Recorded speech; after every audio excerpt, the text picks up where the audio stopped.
COVID-19 lockdown sa mga serye ng community quarantine ay talapangin ng Philippine National Police na ang kaso ng panggagahasa tulad cases ay nananatiling isa sa mga nangungunang krimen sa ating bansa.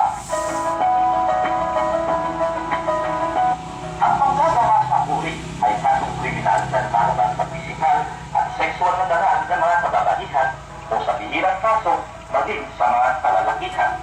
Subalit ito ay may mas malaking porsyentong paglabas sa mga kababaihan, higit lalo sa mga menor de edad. Ito ay nagtutulot ng malaking epekto ng physiological o pag-iisip at emosyon ng biktima na siyang dahilan ng matinding depresyon. Upang maiwasang maging biktima ng karumal-dumal na krimen, ang Cagayan Police Provincial Office ay nagbibigay ng epektibong paraan at mga paalaala upang di maging biktima ng panggagaasa. Una, magtrabaho ng grupo. Iwasan mag-isa sa inyong workplace. Siguraduhin laging may kasama na inyong kilala at nagkakapiwalaan. Tandaan, mas ligtas kung mas marami kayong nagtatrabaho kaysa sa ikaw ay nag-iisa.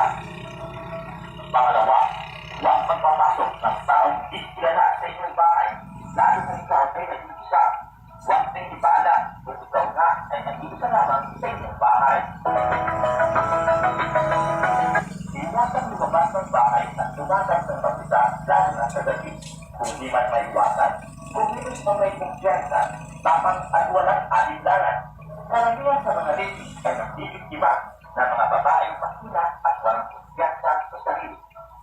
Pang-apat, kung may napansin kakaiba sa taong nakasunod sa iyo, subukan itong kumprontahin ng may tamang aktivita. Gigiba ito ang kumpiyansa ng nasabing ladies.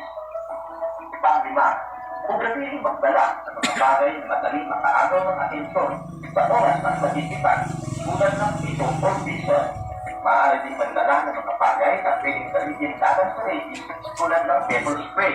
Ito ay direktang tutama sa mata ng nasabing ladies upang ang pagpigil sa iyo ng sapat na panahon upang sumigaw, tumakbo papalayo at pumili ng saklolo.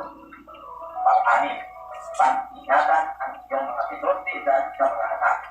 Huwag basta ipagkatiwala o iwas sa mga kamag-anak higit lalo sa iyong kapitbahay nang walang asamang nakakatakan ng masjid o taong supos sa pinagkakatiwalaan. Gabayan ang mga bata at siguraduhin alamin ang naging aktibidades nito sa buong araw. Tandaan, ang pagiging alert basta ito ay matapat na pagharap sa pagkinig ay ang pusi sa iyong kaligtasan. Ito po ang Cagayan Police Provincial Office na ipapaalala at laging manununa sa serbisyo at koneksyon ng bawat Cagayan.